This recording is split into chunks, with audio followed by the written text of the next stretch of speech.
Assalamualaikum warahmatullahi wabarakatuh. Kembali lagi dengan saya di channel Satria Sing Pandawa. Jadi dalam video kali ini saya akan menjelaskan perbedaan antara watt RMS dan juga maksimal power yang ada di speaker ya teman-teman.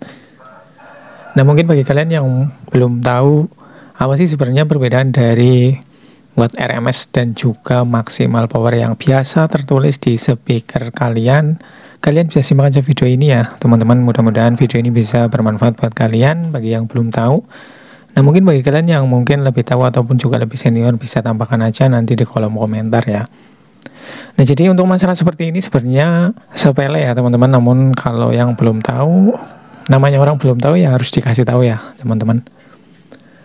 Nah jadi sebenarnya apa sih perbedaan atau arti dari kata watt RMS atau maksimal power yang biasa tertulis pada speaker?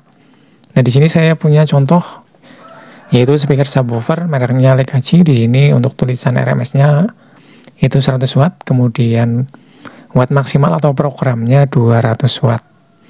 Nah, jadi kalau untuk RMS itu sebenarnya adalah root mean square ya, teman-teman, atau bisa dibilang adalah daya rata-rata dari sebuah perangkat audio, baik itu speaker ataupun juga power amplifier. Kemudian untuk program atau maksimal power itu adalah watt yang bisa diterima oleh si speaker ya teman-teman. Di sini misalkan untuk speaker subwoofer Legacy itu tertulis maksimal power atau programnya itu 200 watt, maka bisa diartikan untuk speaker subwoofer ini disarankan menggunakan maksimal power. Maksimal output power itu sebesar 200 watt.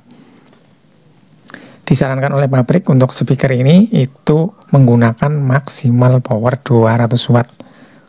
Jadi nggak boleh lebih ya teman-teman. Nah di sini untuk perbedaannya apa sih sebenarnya dari RMS dan maksimal power? Yaitu tadi ya teman-teman, untuk RMS itu adalah daya rata-rata dari si speaker. Kemudian untuk maksimal power itu adalah power yang direkomendasikan untuk si speaker ya teman-teman. Daya watt power yang direkomendasikan untuk speaker itu sendiri. Nah di sini untuk RMS-nya dari speaker subwoofer Legacy ini itu adalah 100 watt. Jadi untuk daya keluarannya atau watt keluaran dari speaker subwoofer ini itu rata-rata 100 watt RMS ya teman-teman. Kemudian untuk programnya dari speaker subwoofer Legacy ini itu adalah 200 watt, maka untuk speaker subwoofer ini bisa dibilang nggak boleh menggunakan power yang lebih dari 200 watt. Karena di sini sudah direkomendasikan oleh pabrikan maksimal powernya yang diterima oleh subwoofer ini adalah 200 watt. Nah jadi kalau kita menggunakan power lebih dari 200 watt, maka akan terjadi kerusakan tentunya ya teman-teman, kerusakan di speaker ini. Baik itu subwoofernya jebol ataupun voice coilnya yang hangus terbakar. Karena di sini sudah dituliskan untuk speknya, untuk subwoofer ini bisa menerima maksimal power 200 watt. Nah jadi tentu saja berbeda ya teman-teman antara RMS dan juga maksimal power, sangat berbeda jauh. Nah untuk RMS dan maksimal power itu biasanya dari RMS itu sendiri itu adalah setengah dari maksimal power. Sebagai contoh di sini untuk subwoofer Legacy ini memiliki maksimal power 200 watt, maka untuk daya RMS atau daya rata-ratanya itu adalah setengahnya, yaitu 100 watt. Begitu juga dengan speaker-speaker jenis lain. Misalkan kalian punya speaker dengan daya watt maksimal 1000 watt, maka bisa diartikan RMS-nya itu 500 watt. Jadi setengahnya ya teman-teman. Biasanya sih seperti itu ya teman-teman. Biasanya seperti itu. Namun kalau kita ingin hasil yang akurat atau daya watt RMS yang akurat, kita bisa ukur saja sendiri menggunakan alat.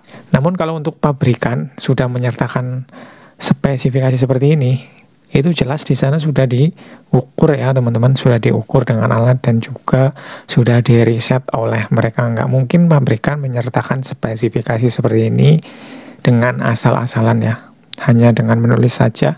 Yang pasti mereka juga sudah mengukurnya. Jadi itu ya teman-teman intinya perbedaan dari watt RMS dan juga watt program atau maksimal power yang ada di speaker.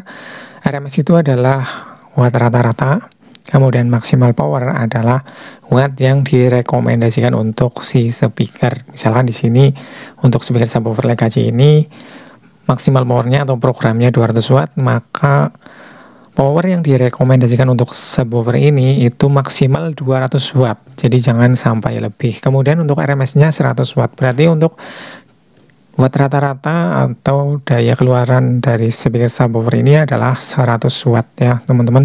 Jadi umumnya kalau untuk watt RMS itu adalah setengah dari watt program atau maksimal power yang ada di speaker.